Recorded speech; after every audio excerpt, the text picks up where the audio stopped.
ನಮಸ್ಕಾರ. ಅಧ್ಯಾಯ 65. ಡಾಕ್ಟರ್ ಮಹೇಂದ್ರಲಾಲ್ ಸರ್ಕಾರ್. ಶ್ರೀ ರಾಮಕೃಷ್ಣರು ಶ್ಯಾಮಪುಕರದ ಮನೆಯಲ್ಲಿ ಕುಳಿತಿದ್ದಾರೆ. ಅವರ ಮುಂದೆ ಡಾಕ್ಟರ್, ಗಿರೀಶ ಮುಂತಾದವರೆಲ್ಲ ಇದ್ದರು. ಡಾಕ್ಟರ್ ಸರ್ಕಾರ್ ಅವತಾರವನ್ನು ನಂಬುತ್ತಿರಲಿಲ್ಲ. ದೇವರು ಕೆಲಸಕ್ಕೆ ಬಾರದ ಈ ಮಾನವ ದೇಹದ ಮೂಲಕ ಅವತಾರ ಮಾಡುತ್ತಾನೆ ಎಂಬುದನ್ನು ನಾನು ನಂಬಲಾರೆ ಎನ್ನುತ್ತಾರೆ. ಆದರೆ ದೇವರು ಅವನಲ್ಲಿ ಪ್ರತಿಬಿಂಬಿಸುತ್ತಾನೆ ಎಂದರೆ ಅದನ್ನು ನಾನು ಒಪ್ಪುತ್ತೇನೆ ಎಂದ. ಗಿರೀಶ: ಆದರೆ ನೀವು ದೇವರ ಬೆಳಕನ್ನೇ ನೋಡಿಲ್ಲ. ಡಾಕ್ಟರ್: ನೀವು ಕೂಡ ನೋಡಿರುವುದು ಅದರ ಪ್ರತಿಬಿಂಬವನ್ನೇ. ಗಿರೀಶ: ಇಲ್ಲ, ನಾನು ಬೆಳಕನ್ನು ನೋಡಿದ್ದೇನೆ. ನಾನು ಬೇಕಾದರೆ ಶ್ರೀಕೃಷ್ಣ ದೇವರ ಅವತಾರ ಎಂಬುದನ್ನು ಪ್ರಮಾಣದಿಂದ ಸಿದ್ಧಪಡಿಸುತ್ತೇನೆ. ಇಲ್ಲದೇ ಇದ್ದರೆ ನನ್ನ ನಾಲಗೆಯನ್ನು ಕತ್ತರಿಸಿಕೊಳ್ಳುತ್ತೇನೆ. ಶ್ರೀರಾಮಕೃಷ್ಣ: ಇದೆಲ್ಲ ಕೆಲಸಕ್ಕೆ ಬಾರದ ಮಾತು. ವಿಷಮ ಶೀತ ಜ್ವರದ ಸನ್ನಿಯಿಂದ ನರಳುತ್ತಿರುವ ರೋಗಿಯ ಕೂಗಿನಂತೆ ಇದು. ಅವನು ಹಂಡೆ ಹಂಡೆ ನೀರು ಕುಡಿಯುತ್ತಾನೆ, ರಾಶಿ ರಾಶಿ ಅನ್ನ ತಿನ್ನುತ್ತೇನೆ ಎನ್ನುವನು. ಆಗ ವೈದ್ಯ: ನೀನು ಮೊದಲು ಗುಣವಾಗು, ಆಮೇಲೆ ಅದೆಲ್ಲ ಕೊಡುತ್ತೇವೆ ಎನ್ನುತ್ತಾನೆ. ಬೆಣ್ಣೆಯನ್ನು ಬೆಂಕಿಯ ಮೇಲೆ ಇಟ್ಟರೆ ಅದು ಶಬ್ದ ಮಾಡುತ್ತದೆ. ಆದರೆ ಅದು ಚೆನ್ನಾಗಿ ಕಾದ ಮೇಲೆ ಶಬ್ದವೆಲ್ಲ ನಿಲ್ಲುತ್ತದೆ. ಒಬ್ಬನ ಮನಸ್ಸಿನ ಭಾವನೆಯಂತೆ ಭಗವದ್ಭಾವನೆ. ಲಕ್ಷ್ಮಣ ರಾಮನಿಗೆ ಹೇಳುತ್ತಾನೆ, ವಸಿಷ್ಠರಂತಹ ಜ್ಞಾನಿಗಳು ಕೂಡ ತಮ್ಮ ಮಕ್ಕಳು ಸತ್ತಾಗ ಅಳಬೇಕಾಯಿತು. ಆಗ ರಾಮ ಹೇಳುತ್ತಾನೆ, ತಮ್ಮ, ಯಾರಿಗೆ ಜ್ಞಾನವಿದೆಯೋ ಅವನಿಗೆ ಅಜ್ಞಾನವೂ ಇರುವುದು. ಯಾರಿಗೆ ಬೆಳಕಿನ ಜ್ಞಾನವಿದೆಯೋ ಅವರಿಗೆ ಕತ್ತಲಿನ ಜ್ಞಾನವೂ ಇರುತ್ತದೆ. ಆದ ಕಾರಣವೇ ಜ್ಞಾನ ಅಜ್ಞಾನಕ್ಕೆ ಅತೀತನಾಗಿ ಹೋಗಬೇಕು. ಭಗವಂತನ ನಿಕಟ ಅನುಭವ ಆದರೆ ಅದು ಪ್ರಾಪ್ತವಾಗುತ್ತದೆ. ಇದನ್ನೇ ವಿಜ್ಞಾನ ಎನ್ನುವುದು. ಒಂದು ಮುಳ್ಳು ಕಾಲಿಗೆ ಚುಚ್ಚಿದರೆ ಮತ್ತೊಂದು ಮುಳ್ಳಿನಿಂದ ಅದನ್ನು ತೆಗೆದು ಅನಂತರ ಎರಡನ್ನು ಆಚೆಗೆ ಬಿಸಾಡಬೇಕು. ಅದರಂತೆಯೇ ಅಜ್ಞಾನದ ಮುಳ್ಳನ್ನು ತೆಗೆಯುವುದಕ್ಕೆ ಜ್ಞಾನದ ಮುಳ್ಳನ್ನು ಉಪಯೋಗಿಸಬೇಕು. ಅನಂತರ ಜ್ಞಾನ ಅಜ್ಞಾನಗಳ ಎರಡು ಮುಳ್ಳುಗಳನ್ನು ಆಚೆಗೆ ಎಸೆಯಬೇಕು. ಪೂರ್ಣ ಜ್ಞಾನಕ್ಕೆ ಕೆಲವು ಚಿಹ್ನೆಗಳಿವೆ. ಒಂದನೆಯದೇ ವಾದ ಚರ್ಚೆ ಮಾಡುವುದು ನಿಲ್ಲುವುದು. ಎಲ್ಲಿಯವರೆಗೆ ಬೆಣ್ಣೆ ಹದವಾಗಿ ಕಾದಿಲ್ಲವೋ ಅಲ್ಲಿಯವರೆಗೆ ಅದು ಶಬ್ದ ಮಾಡುವುದು. ಡಾಕ್ಟರ್: ಆದರೆ ಒಬ್ಬ ಪೂರ್ಣ ಜ್ಞಾನವನ್ನು ಎಂದೆಂದಿಗೂ ಇಟ್ಟುಕೊಂಡಿರುವುದಕ್ಕೆ ಸಾಧ್ಯವೇ? ನೀವು ಎಲ್ಲ ದೇವರೇ ಎನ್ನುತ್ತೀರಿ. ಹಾಗಾದರೆ ನೀವು ಪರಮಹಂಸರ ಪಾತ್ರವನ್ನು ಏತಕ್ಕೆ ತೆಗೆದುಕೊಂಡಿರುವಿರಿ? ಇಲ್ಲಿರುವವರೆಲ್ಲ ನಿಮಗೇಕೆ ಶುಶ್ರೂಷೆ ಮಾಡಬೇಕು? ನೀವು ಏತಕ್ಕೆ ತೆಪ್ಪಗೆ ಇರಬಾರದು? ಶ್ರೀರಾಮಕೃಷ್ಣ: ನೀರು ನೀರೇ, ಅದು ಶಾಂತವಾಗಿರಲಿ ಅಥವಾ ಅಲೆಗಳಿಂದ ಕೂಡಿ ಪ್ರಕ್ಷುಬ್ಧವಾಗಿರಲಿ. ಇಲ್ಲಿ ಶ್ರೀರಾಮಕೃಷ್ಣರು ಆನೆ ಮತ್ತು ಮಾಹುತನ ಕಥೆಯಲ್ಲಿ ನಾನು ಮಾಹುತನ ಮಾತನ್ನು ಕೇಳುತ್ತೇನೆ ಎನ್ನುತ್ತಾರೆ. ಒಳಗೆ ಪರಿಶುದ್ಧ ಚಿತ್ರದಲ್ಲಿ ಇರುವವನು ದೇವರೇ. ನಾನು ಯಂತ್ರ, ಅವನು ಯಾಂತ್ರಿಕ. ನಾನು ಮನೆ, ಅವನು ಅದರೊಳಗೆ ವಾಸ ಮಾಡುವವನು. ದೇವರೇ ಮಾಹುತ, ನಾರಾಯಣನೂ ಆಗಿದ್ದಾನೆ. ಡಾಕ್ಟರ್: ಹಾಗಾದರೆ ನಾನು ನಿಮಗೆ ಇನ್ನೊಂದು ಪ್ರಶ್ನೆ ಹಾಕುತ್ತೇನೆ. ನಿಮ್ಮ ಕಾಯಿಲೆಯನ್ನು ಗುಣ ಮಾಡಿ ಎಂದು ನನ್ನನ್ನು ಏತಕ್ಕೆ ಕೇಳುವುದು? ಶ್ರೀರಾಮಕೃಷ್ಣ: ನೋಡು, ಎಲ್ಲಿಯವರೆಗೆ ನಾನು ಎಂಬ ಅಹಂಕಾರದ ಮಡಿಕೆಯ ಅರಿವಿದೆಯೋ ಅಲ್ಲಿಯವರೆಗೆ ಹಾಗೆ ಕೇಳುತ್ತೇನೆ. ಒಂದು ಅನಂತ ಸಾಗರವಿದೆ, ಎಲ್ಲ ಕಡೆಯಲ್ಲಿಯೂ ನೀರಿನಿಂದ ತುಂಬಿದೆ ಎಂದು ಕಲ್ಪಿಸಿಕೋ. ಅದರಲ್ಲಿ ಒಂದು ಮಡಿಕೆ ಮುಳುಗಿದೆ. ಆ ಮಡಿಕೆಯ ಒಳಗೆ ಹೊರಗೆ ನೀರು ತುಂಬಿದೆ. ಆದರೆ ಮಡಿಕೆ ಇರುವವರೆಗೆ ನೀರು ಒಂದಾಗುವುದಿಲ್ಲ. ದೇವರೇ ನನ್ನಲ್ಲಿ ನಾನು ಎಂಬುವ ಮಡಿಕೆಯನ್ನು ಇಟ್ಟಿದ್ದಾನೆ. ಡಾಕ್ಟರ್: ನೀವೇನೋ ಅಹಂಕಾರ ಎಂದು ಏನೇನೋ ಮಾತನಾಡುತ್ತಿದ್ದೀರಲ್ಲ, ಅದೆಲ್ಲ ಏನು? ಅದನ್ನು ನೀವು ನನಗೆ ವಿವರಿಸಬೇಕು. ದೇವರೇನು ನಮ್ಮ ಹತ್ತಿರ ಆಟವಾಡುತ್ತಿದ್ದಾನೆ ಎಂದು ಭಾವಿಸಿದಿರಾ? ಗಿರೀಶ: ಮಹಾಶಯರೇ, ಅವನು ನಿಮ್ಮ ಹತ್ತಿರ ಆಟವಾಡುತ್ತಿಲ್ಲ ಎಂದು ಹೇಗೆ ಗೊತ್ತು? ಶ್ರೀರಾಮಕೃಷ್ಣ: ದೇವರೇ ಈ ನಾನು ಎಂಬುದನ್ನು ಇಲ್ಲಿ ಇಟ್ಟಿರುವುದು. ಇದೆಲ್ಲ ಅವನ ಆಟ, ಅವನ ಲೀಲೆ. ಒಬ್ಬ ರಾಜನಿಗೆ 4 ಜನ ಮಕ್ಕಳಿದ್ದರು. ಅವರೆಲ್ಲ ರಾಜಕುಮಾರರೇ. ಆದರೆ ಅವರು ಆಟವಾಡುವಾಗ ಒಬ್ಬ ಮಂತ್ರಿಯಾಗುತ್ತಾನೆ, ಇನ್ನೊಬ್ಬ ಪೊಲೀಸ್ ಆಗುತ್ತಾನೆ. ಅವನು ರಾಜನ ಮಗನಾದರೂ ಪೊಲೀಸ್ ಅಧಿಕಾರಿಯ ಪಾತ್ರ ಮಾಡುವುದಿಲ್ಲವೇ? ಡಾಕ್ಟರಿಗೆ: ನಿನಗೆ ದೇವರ ಸಾಕ್ಷಾತ್ಕಾರವಾದರೆ ನಾನು ಹೇಳುವುದರ ಸತ್ಯವೆಲ್ಲ ಗೊತ್ತಾಗುವುದು. ಭಗವಂತನ ಸಾಕ್ಷಾತ್ಕಾರವಾದ ಮೇಲೆ ಸಂಶಯಗಳೆಲ್ಲ ದೂರವಾಗುವು. ಡಾಕ್ಟರ್: ಎಲ್ಲ ಸಂಶಯಗಳಿಂದ ಪಾರಾಗುವುದು ಎಂದಾದರೂ ಸಾಧ್ಯವೇ? ಶ್ರೀರಾಮಕೃಷ್ಣ: ನಾನು ಹೇಳಿರುವಷ್ಟನ್ನು ಶ್ರದ್ಧೆಯಿಂದ ಕೇಳು. ಈ ವಿಷಯದಲ್ಲಿ ಹೆಚ್ಚಿಗೆ ತಿಳಿದುಕೊಳ್ಳಬೇಕು ಎಂದಿದ್ದರೆ ನಿರ್ಜನ ಪ್ರದೇಶಕ್ಕೆ ಹೋಗಿ ದೇವರಿಗೆ ಪ್ರಾರ್ಥನೆ ಮಾಡು. ಇದನ್ನೆಲ್ಲ ಏತಕ್ಕೆ ಹೀಗೆ ಮಾಡಿದ್ದಾನೆ ಎಂದು ಅವನನ್ನೇ ಕೇಳು. ಮನೆಯ ಹುಡುಗ ಬಂದ ಭಿಕ್ಷುಕನಿಗೆ ಒಂದು ಹಿಡಿ ಅಕ್ಕಿಯನ್ನು ಕೊಡಬಹುದು. ಆದರೆ ಅವನಿಗೆ ರೈಲ್ವೆ ಚಾರ್ಜ್ ಬೇಕಾದರೆ ಮನೆಯ ಯಜಮಾನನನ್ನು ಕೇಳಬೇಕು. ಡಾಕ್ಟರ್ ಸುಮ್ಮನಿದ್ದ. ಶ್ರೀರಾಮಕೃಷ್ಣ: ನಿನಗೆ ವಿಚಾರ ಮಾರ್ಗ ತುಂಬ ಇಷ್ಟ, ಒಳ್ಳೆಯದೆ. ಸ್ವಲ್ಪ ವಿಚಾರ ಮಾಡೋಣ. ಜ್ಞಾನಿಯ ದೃಷ್ಟಿಯಲ್ಲಿ ಅವತಾರವೆಂಬುದಿಲ್ಲ. ಶ್ರೀಕೃಷ್ಣ ಅರ್ಜುನನಿಗೆ ಹೇಳುತ್ತಾನೆ, ನೀನು ನನ್ನನ್ನು ಅವತಾರ ಎಂದು ಕರೆಯುತ್ತೀಯೇ. ನಾನು ಒಂದು ದೃಶ್ಯವನ್ನು ತೋರಿಸುತ್ತೇನೆ, ನನ್ನ ಜೊತೆಯಲ್ಲಿ ಬಾ ಎಂದ. ಅರ್ಜುನ ಶ್ರೀಕೃಷ್ಣನ ಜೊತೆಯಲ್ಲಿ ಹೋದ. ಅಲ್ಲಿ ಒಂದು ದೊಡ್ಡ ನೇರಳೆ ಹಣ್ಣಿನ ಮರವನ್ನು ಅರ್ಜುನನಿಗೆ ತೋರಿಸಿ, ಅಲ್ಲಿ ನೀನು ಏನು ನೋಡುತ್ತಿರುವೆ ಎಂದು ಕೇಳಿದ. ಅದಕ್ಕೆ ಅರ್ಜುನ, ಅದೊಂದು ನೇರಳೆ ಮರ, ಅದರಲ್ಲಿ ಜೊಂಪೆ ಜೊಂಪೆ ನೇರಳೆ ಹಣ್ಣು ಜೋಲಾಡುತ್ತಿದೆ ಎಂದ. ಶ್ರೀಕೃಷ್ಣ ಹೇಳಿದ, ಅವು ನೇರಳೆ ಹಣ್ಣಲ್ಲ, ಹತ್ತಿರ ಹೋಗಿ ನೋಡು.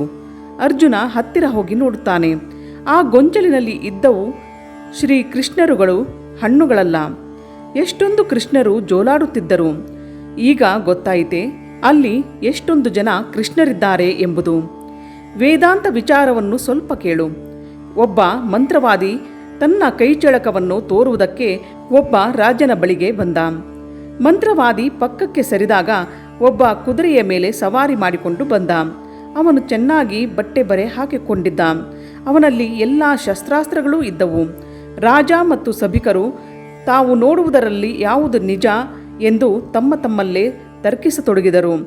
ಕುದುರೆ ನಿಜವಲ್ಲ, ಸವಾರನ ಬಟ್ಟೆ ನಿಜವಲ್ಲ, ಅವನ ಶಸ್ತ್ರಾಸ್ತ್ರಗಳು ನಿಜವಲ್ಲ.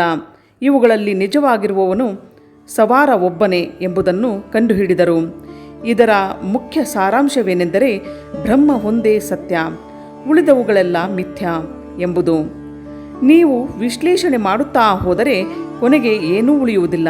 ಡಾಕ್ಟರ್: ಇದಕ್ಕೆ ನನ್ನ ವಿರೋಧವಿಲ್ಲ ಶ್ರೀರಾಮಕೃಷ್ಣ. ಆದರೆ ಈ ಭ್ರಮೆಯಿಂದ ಪಾರಾಗುವುದು ಕಷ್ಟ. ಜ್ಞಾನ ಪ್ರಾಪ್ತವಾದ ಮೇಲೂ ಕೆಲವು ಕಾಲ ಇದು ಇರುವುದು. ಒಬ್ಬ ಒಂದು ಹುಲಿಯನ್ನು ಕನಸಿನಲ್ಲಿ ಕಾಣುತ್ತಾನೆ. ಅವನು ಎದ್ದ ಮೇಲೆ ಕನಸು ಹೋದರೂ ಅವನ ಎದೆ ಡವಡವ ಎಂದು ಹೊಡೆದುಕೊಳ್ಳುತ್ತಿರುತ್ತದೆ. ಕೆಲವು ಕಳ್ಳರು ಒಂದು ಹೊಲಕ್ಕೆ ಬಂದರು. ಅಂಜಿಕೆಯನ್ನು ಹುಟ್ಟಿಸುವುದಕ್ಕಾಗಿ ಅಲ್ಲಿ ಹುಲ್ಲಿನಿಂದ ಮಾಡಿದ ಒಂದು ಮನುಷ್ಯಾಕೃತಿ ಇತ್ತು. ಅದನ್ನು ನೋಡಿ ಕಳ್ಳರಿಗೆ ಅಂಜಿಕೆಯಾಯಿತು. ಅದರಲ್ಲಿ ಒಬ್ಬ ಧೈರ್ಯ ತಂದುಕೊಂಡು ಹತ್ತಿರ ಬಂದು ನೋಡಿದಾಗ ಅದು ಬರೀ ಹುಲ್ಲಿನಿಂದ ಮಾಡಿದ ಗೊಂಬೆಯಾಗಿತ್ತು. ಅವನು ಹಿಂತಿರುಗಿ ಬಂದು ಇದಕ್ಕೆ ಅಂಜಬೇಕಾಗಿಲ್ಲ ಎಂದು ಧೈರ್ಯ ಹೇಳಿದ. ಆದರೂ ಅವರಿಗೆ ಮುಂದೆ ಹೋಗುವುದಕ್ಕೆ ಆಗಲಿಲ್ಲ. ತಮ್ಮ ಎದೆ ಹೊಡೆದುಕೊಳ್ಳುತ್ತಿದೆ ಎಂದರು. ಆಗ ಧೈರ್ಯಶಾಲಿಯಾದ ಕಳ್ಳ ಆ ಗೊಂಬೆಯನ್ನು ನೆಲಕ್ಕೆ ಕೆಡವಿ, ನೋಡಿ, ಇದಕ್ಕೆ ಏತಕ್ಕೆ ಅಂಜುತ್ತೀರಿ ಎಂದ. ಡಾಕ್ಟರ್: ಇವು ಫೈನ್ ಮಾತುಗಳು. ಶ್ರೀರಾಮಕೃಷ್ಣ: ಎಂತಹ ಮಾತುಗಳು? Doctor: fine. ಶ್ರೀರಾಮಕೃಷ್ಣ: ಹಾಗಾದರೆ ನೀನು ನನಗೆ ಥ್ಯಾಂಕ್ ಯು ಕೊಡು. ಡಾಕ್ಟರ್: ನನ್ನ ಮನಸ್ಸಿನಲ್ಲಿರುವುದು ನಿಮಗೆ ಗೊತ್ತಾಗುವುದಿಲ್ಲವೇ? ನಿಮ್ಮನ್ನು ನೋಡುವುದಕ್ಕೆ ನಾನು ಎಷ್ಟೊಂದು ತೊಂದರೆ ತೆಗೆದುಕೊಳ್ಳುತ್ತೇನೆ. ಶ್ರೀರಾಮಕೃಷ್ಣ: ಹಾಗಲ್ಲ, ಅಜ್ಞಾನಿಗಳ ಪ್ರಯೋಜನಕ್ಕಾಗಿ ಏನಾದರೂ ಹೇಳು. ರಾವಣ ತೀರಿಕೊಂಡ ಮೇಲೆ ವಿಭೀಷಣ ರಾಜನಾಗುವುದಕ್ಕೆ ಒಪ್ಪಲಿಲ್ಲ. ಅವನು, ರಾಮ, ನಾನು ನಿನ್ನನ್ನು ಪಡೆದುಕೊಂಡೆ, ಇನ್ನು ರಾಜ್ಯದಿಂದ ನನಗೆ ಏನು ಬೇಕಾಗಿದೆ ಎಂದ. ಅದಕ್ಕೆ ರಾಮ, ವಿಭೀಷಣ, ಅಜ್ಞಾನಿಗಳನ್ನು ನೋಡಿಕೊಳ್ಳುವುದಕ್ಕಾಗಿ ರಾಜನಾಗು. ರಾಮನನ್ನು ಆಶ್ರಯಿಸಿ ನಿನಗೆ ಏನು ಬಂತು ಎಂದು ಕೇಳುತ್ತಾರಲ್ಲ, ಅವರಿಗೊಂದು ಪಾಠವಾಗುವುದಕ್ಕೆ ರಾಜನಾಗು ಎಂದ. ಡಾಕ್ಟರ್: ಅಂತಹ ಅಜ್ಞಾನಿಗಳು ಇಲ್ಲಿರುವರೇ? ಶ್ರೀರಾಮಕೃಷ್ಣ: ಇಲ್ಲಿ ಪ್ರಯೋಜಕ ಅಪ್ರಯೋಜಕ ಎಲ್ಲ ಇದ್ದಾರೆ. ಅಂದು ವಿಜಯದಶಮಿಯ ದಿನ. ಶ್ರೀರಾಮಕೃಷ್ಣರು ಡಾಕ್ಟರ್ಗೆ ಸ್ವಲ್ಪ ಉಪಹಾರವನ್ನು ಸ್ವೀಕರಿಸು ಎಂದರು. ಭಕ್ತರು ಅವನಿಗೆ ಸಿಹಿ ತಿಂಡಿಯನ್ನು ತಂದುಕೊಟ್ಟರು. ಡಾಕ್ಟರ್: ಈಗ ನಾನು ನೀವು ಕೊಡುವ ತಿಂಡಿಗೆ ಥ್ಯಾಂಕ್ ಯು ಕೊಡುತ್ತೇನೆ. ನೀವು ಆಡಿದ ಮಾತಿಗಲ್ಲ, ಅದಕ್ಕೆ ಏತಕ್ಕೆ ನಿಮಗೆ ಥ್ಯಾಂಕ್ ಯು ಕೊಡಬೇಕು? ಶ್ರೀರಾಮಕೃಷ್ಣ: ನಾನು ಹೇಳುವುದಿಷ್ಟೇ, ಮನಸ್ಸನ್ನು ದೇವರ ಮೇಲೆ ಏಕಾಗ್ರ ಮಾಡಿ ಸ್ವಲ್ಪ ಧ್ಯಾನ ಮಾಡುವುದನ್ನು ಅಭ್ಯಾಸ ಮಾಡಬೇಕು. ಅದೇ ಮುಖ್ಯವಾಗಿ ಬೇಕಾಗಿರುವುದು. ಇದಕ್ಕಿಂತ ಹೆಚ್ಚಾಗಿ ನಾನು ಏನು ಹೇಳಲಿ? ಸಣ್ಣ ನರೇನನನ್ನು ತೋರಿಸಿ ಆ ಹುಡುಗನನ್ನು ನೋಡು. ಅವನ ಮನಸ್ಸು ಸಂಪೂರ್ಣವಾಗಿ ದೇವರಲ್ಲಿ ಐಕ್ಯವಾಗುವುದು. ನಾನು ನಿನಗೆ ಅದೇ ಹೇಳುತ್ತಾ ಇದ್ದುದು. ಡಾಕ್ಟರ್: ನನಗೆ ಮಾತ್ರವಲ್ಲ, ಉಳಿದವರಿಗೆಲ್ಲ ಹೇಳಿ. ಶ್ರೀರಾಮಕೃಷ್ಣ: ಇಲ್ಲ, ಒಂದೇ ಆಹಾರವನ್ನು ಎಲ್ಲರಿಗೂ ಕೊಡುವುದಕ್ಕೆ ಆಗುವುದಿಲ್ಲ. ಅವರವರ ಜೀರ್ಣಶಕ್ತಿಯನ್ನು ನೋಡಿಕೊಂಡು ಕೊಡಬೇಕಾಗುವುದು. ನಾನು ನಿನಗೆ ಹೇಳಿದಂತೆ ಎಲ್ಲರಿಗೂ ಹೇಳುವುದಕ್ಕೆ ಆಗುವುದಿಲ್ಲ. ಡಾಕ್ಟರ್ ಅನಂತರ ಶ್ರೀರಾಮಕೃಷ್ಣರಿಂದ ಬೀಳ್ಕೊಂಡನು. ಮಾರನೇ ದಿನವೂ ಅವನು ಬಂದ. ಅವನು ಶ್ರೀರಾಮಕೃಷ್ಣರನ್ನು ಪರೀಕ್ಷೆ ಮಾಡಿ ಔಷಧಿ ಕೊಡುವುದಕ್ಕೆ ಬರುತ್ತಿದ್ದರೂ ಗಂಟೆಗಳ ತನಕ ಅವರು ಮಾತನಾಡುವುದನ್ನು ಕೇಳುತ್ತಿದ್ದನು. ತಮ್ಮ ಗಂಟಲ ನೋವೆಲ್ಲ ಮರೆತು ಶ್ರೀರಾಮಕೃಷ್ಣರು ಅವನೊಡನೆ ಮಾತನಾಡುತ್ತಿದ್ದರು. ಹಾಗೆ ಮಾತನಾಡುವಾಗ ಆಧ್ಯಾತ್ಮಿಕ ಜೀವನದ ಸಾರವೇ ಅದರಲ್ಲಿರುತ್ತಿದ್ದರೂ ಅದರ ಜೊತೆಗೆ ಒಂದು ತಿಳಿ ಹಾಸ್ಯರಸವನ್ನು ಅದರಲ್ಲಿ ಬೆರೆಸಲು ಅವರು ಎಂದಿಗೂ ಮರೆಯುತ್ತಿರಲಿಲ್ಲ. ತಮ್ಮ ಮಾತುಗಳಿಗೆ ಹಾಕುತ್ತಿದ್ದ ಒಗ್ಗರಣೆ ಇದೆ. ಇದರಿಂದಲೇ ಅವು ಅಷ್ಟು ಮೋಹಕವಾಗಿವೆ. ಶ್ರೀರಾಮಕೃಷ್ಣ: ಒಬ್ಬ ಅನಾಸಕ್ತನಾಗಿ ಸಂಸಾರದಲ್ಲಿರಬೇಕಾದರೆ ಅದಕ್ಕೆ ಸ್ವಲ್ಪ ಸಾಧನೆ ಮಾಡಬೇಕು. ಅವನು ಕೆಲವು ಕಾಲ ಏಕಾಂತದಲ್ಲಿರಬೇಕು. 1 ವರುಷವೋ 6 ತಿಂಗಳೋ 3 ತಿಂಗಳೋ ಅಥವಾ 1 ತಿಂಗಳಾದರೂ ಇರಬೇಕು. ದೇವರ ಮೇಲೆ ಮನಸ್ಸನ್ನೆಲ್ಲ ಕೇಂದ್ರೀಕರಿಸಿ ನನಗೆ ನಿನ್ನ ಮೇಲೆ ಪ್ರೇಮ ಭಕ್ತಿಗಳನ್ನು ಕರುಣಿಸೆಂದು ಪ್ರಾರ್ಥಿಸಬೇಕು. ಅವನು ತನ್ನಲ್ಲಿಯೇ ಹೀಗೆ ಹೇಳಿಕೊಳ್ಳಬೇಕು: ಈ ಪ್ರಪಂಚದಲ್ಲಿ ನನ್ನವರು ಎಂಬುವರು ಯಾರೂ ಇಲ್ಲ. ಯಾರನ್ನೂ ನನ್ನವರು ಎನ್ನುತ್ತೇನೋ ಅವರು ಎಲ್ಲೋ ಕೆಲವು ದಿನಗಳು ಇರುವರು. ದೇವನೊಬ್ಬನೇ ನನ್ನವನು, ಅವನೊಬ್ಬನೇ ನನ್ನ ಸರ್ವಸ್ವ. ನಾನು ಅವನನ್ನು ಹೇಗೆ ಪಡೆಯುವುದು? ಒಬ್ಬ ಭಗವಂತನಲ್ಲಿ ಭಕ್ತಿಯನ್ನು ಸಂಪಾದಿಸಿಕೊಂಡ ನಂತರವೂ ಸಂಸಾರದಲ್ಲಿರಬಹುದು. ಇದು ಕೈಗೆ ಎಣ್ಣೆ ಸವರಿಕೊಂಡು ಹಲಸಿನ ಹಣ್ಣನ್ನು ಬಿಡಿಸುವಂತೆ. ಆಗ ಅಂಟು ಕೈಗೆ ತಾಕುವುದಿಲ್ಲ. ಈ ಪ್ರಪಂಚ ನೀರಿನಂತಿದೆ, ಮನಸ್ಸು ಹಾಲಿನಂತಿದೆ. ನೀನು ಹಾಲು ನೀರನ್ನು ಒಟ್ಟಿಗೆ ಬೆರೆಸಿದರೆ ಅವು ಒಂದಾಗಿ ಹೋಗುವವು. ಆದರೆ ಹಾಲನ್ನು ಮೊದಲು ಮೊಸರು ಮಾಡಿ ಅದರಿಂದ ಬೆಣ್ಣೆ ತೆಗೆದು ಆ ಬೆಣ್ಣೆಯನ್ನು ನೀರಿನಲ್ಲಿಟ್ಟರೆ ಅದು ನೀರಿನೊಂದಿಗೆ ಬೆರೆಯುವುದಿಲ್ಲ. ಬ್ರಹ್ಮ ಸಮಾಜದ ಕೆಲವರು ನಮಗೆ ಹೀಗೆ ಹೇಳುತ್ತಿದ್ದರು: ಮಹಾಶಯರೇ, ನಮಗೆ ಜನಕ ಮಹಾರಾಜರೇ ಆದರ್ಶ. ಅವನಂತೆ ನಾವು ಪ್ರಪಂಚದಲ್ಲಿ ಅನಾಸಕ್ತರಾಗಿರಬೇಕೆಂದಿರುವೆವು. ಅದಕ್ಕೆ ನಾನು ಅವರಿಗೆ ಹೀಗೆ ಹೇಳಿದೆ: ಪ್ರಪಂಚದಲ್ಲಿ ಅನಾಸಕ್ತನಾಗಿ ಬಾಳುವುದು ಬಹಳ ಕಷ್ಟ. ಸುಮ್ಮನೆ ಹಾಗೆ ಹೇಳಿದರೆ ನೀವು ಜನಕರಾಗಿ ಬಿಡುವುದಿಲ್ಲ. ಜನಕ ಮುಂದೆ ಎಷ್ಟು ತಪಸ್ಸು ಮಾಡಿದನು. ಅಂತಹ ಒಂದು ಅನಾಸಕ್ತಿ ಜನಕನಲ್ಲಿ ಇದ್ದುದರಿಂದಲೇ ಅವನನ್ನು ಜನರು ವಿದೇಹ ಚಕ್ರವರ್ತಿ ಎಂದು ಕರೆದರು. ಅಂದರೆ ಅವನಿಗೆ ದೇಹದ ಭಾವನೆಯೇ ಇರಲಿಲ್ಲ. ಅವನು ದೊಡ್ಡ ಯೋಧನಂತೆ ಇದ್ದ. ಅವನು 2 ಕತ್ತಿಗಳಿಂದ ಏಕಕಾಲದಲ್ಲಿ ವರಸೆ ಮಾಡುತ್ತಿದ್ದ. ಒಂದು ಜ್ಞಾನದ್ದು, ಮತ್ತೊಂದು ಕರ್ಮದ್ದು. ಅರಳನ್ನು ಹುರಿಯುವಾಗ ಕೆಲವು ಕಾಳುಗಳು ಬಾಂಡಲಿಯಿಂದ ಸಿಡಿದು ಹೋಗುತ್ತವೆ. ಅವು ಮಲ್ಲಿಗೆ ಹೂವಿನಂತೆ ಬಿಳುಪಾಗಿರುತ್ತದೆ. ಅವುಗಳಲ್ಲಿ ಎಲ್ಲಿಯೂ ಕಪ್ಪು ಚುಕ್ಕೆ ಇರುವುದಿಲ್ಲ. ಬಾಂಡಲಿಯಲ್ಲಿರುವ ಕಾಳುಗಳು ಚೆನ್ನಾಗಿಯೇ ಇರುತ್ತವೆ, ಆದರೆ ಅದಕ್ಕೆ ಎಲ್ಲಾದರೂ ಸ್ವಲ್ಪ ಕರೆ ಇರುತ್ತದೆ.